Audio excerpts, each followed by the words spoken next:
کسی اچھے دافع جراثیم محلول سے صاف کریں۔ دافع جراثیم محلول کیا ہو سکتا ہے بیٹا؟ سپرڈ اور پائیوڈین اچھے دافع جراثیم ہیں، یعنی جراثیم کو دفع کرنے والے محلول ہیں، ان سے صاف کریں۔ مناسب دوا لگا کر پٹی باندھیں۔ زخموں کے گرد جمع ہوا خون زبردستی اتارنے کی کوشش نہ کریں۔ زخموں سے خون بہہ جانے کی صورت میں خیال رہے کہ مریض بے ہوشی یا صدمے کا شکار نہ ہو۔ تو یہ سارے بیٹا زخم تھے، اور زخموں کے اوپر پٹی بھی کی جائے گی، پٹی بھی ساتھ کے ساتھ پڑھ لیتے ہیں۔ تو زخم یا چوٹ کے مقام کی حفاظت کے لیے اس کو دوا لگا کر پٹی سے ڈھانپ دیا جاتا ہے، اور یہی مرہم پٹی کا عمل ہے۔ پٹی اس لیے کی جاتی ہے کہ زخم کی حفاظت ہو سکے۔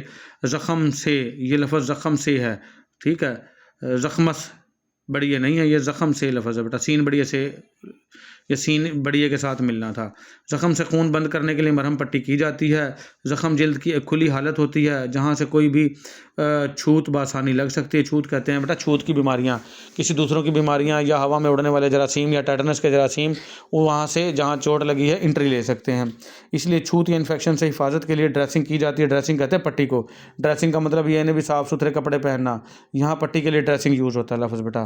زخم کو بیرونی اثرات سے بچانے کے لیے تاکہ وہ مزید نہ بگڑے، مرہم پٹی کی جاتی ہے۔ یہ مرہم پٹی کیوں کی جاتی ہے؟ یہ آپ کو بیٹا اچھے سے یاد ہوں، جتنی سپیڈ سے میں بول رہا ہوں اتنی سپیڈ سے آپ کو یاد ہوں گے۔ تو اگر یہ لفظ، یہ سوال آ جائے گا آپ کے ایگزامینیشن میں، تو آپ نے 3 گھنٹے آپ کا ہاتھ نہیں رکنا چاہیے، اور آپ نے اچھے لکھ کے آنا سارا سب کچھ۔ مرہم پٹی کے نتیجے میں زخم کے مندمل ہونے کی رفتار بہتر ہو جاتی ہے۔ مندمل کہتے ہیں زخم کا مل جانا، زخم کا بھرنا، اس کو کہتے ہیں مندمل ہونا۔ تو مرہم پٹی سے زخم جو ہے وہ جلدی ٹھیک ہوتے ہیں، کھلے ہوئے زخم زیادہ دیر سے ٹھیک ہوتے ہیں۔ زخم میں انفیکشن ہونے سے ان میں پیپ پڑ سکتی ہے، ان میں زہریلا پن پیدا ہو سکتا ہے، اور یہ زہریلا پن جسم میں سرایت کر کے موت کا باعث بن سکتا ہے، جس کو ہم سیپسس کہتے ہیں۔ ڈریسنگ کرنے سے اچھی طرح اس طرح کی جو حالت ہے اس سے بچا جا سکتا ہے۔ مرہم پٹی کے لیے احتیاطیں کیا ہیں بیٹا؟ مرہم پٹی کا تمام سامان جس میں پٹیاں، روئی، کینچی، بلیڈ، ٹانکے کی سوئیاں وغیرہ شامل ہوتی ہیں، سب سٹیریلائز ہونے چاہیے، یعنی جراثیم سے پاک ہوں۔ یہ نہ ہو آپ گندے مندے کپڑے کی پٹی لپیٹ دو اور جراثیم کو آپ زخم تک خود ہی پہنچا دو ہیں۔ پٹی کرنی ہے جراثیم سے بچانے کے لیے، اور گندی پٹی کر دی تو جراثیم کو آپ نے زخم تک خود ہی پہنچا دیا ہے۔ مرہم پٹی کرنے سے قبل ہاتھوں کو صابن سے دھو لیں۔ زخم اور ارد گرد کی جلد کو اینٹی سیپٹک لوشن سے دھو لیں۔ اینٹی سیپٹک لوشن کہتے ہیں جراثیم کو لوشن، جراثیم کو مارنے والا۔ ضرورت ہو تو ٹانکے لگائے جائیں۔ خون بند نہ ہو رہا ہو تو پریشر بینڈیج باندھیں۔ پریشر بینڈیج کہتے ہیں بیٹا زور سے کس کے پٹی باندھنا، اور مناسب دوا لگا کر پٹی کریں۔ جو بھی دوائیاں ہوتی ہیں، پولی فیکس لگانی ہے، یا خدا نخواستہ نیومائسن یا پائیوڈین سے پٹی کرنی ہے، تو جو دوا لگانی ہو وہ لگا کے پٹی کریں بیٹا۔ تو سیپسس اور اے سیپسس ہم پڑھیں گے کل اگلے لیکچر میں۔ سیپسس کہتے ہیں جراثیم کا حملہ۔ امید ہے آپ کو میرا پچھلا لیکچر یہ سمجھ میں آ گیا ہوگا۔ سمجھ میں آ جائے تو اپنے دوستوں کے ساتھ شیئر کریں تاکہ بچے گھر بیٹھ کے اچھی والی تیاری کر سکیں۔ آج کے لیے ہمارا اتنا ہی، ملیں گے اگلے لیکچر میں۔ اللہ حافظ۔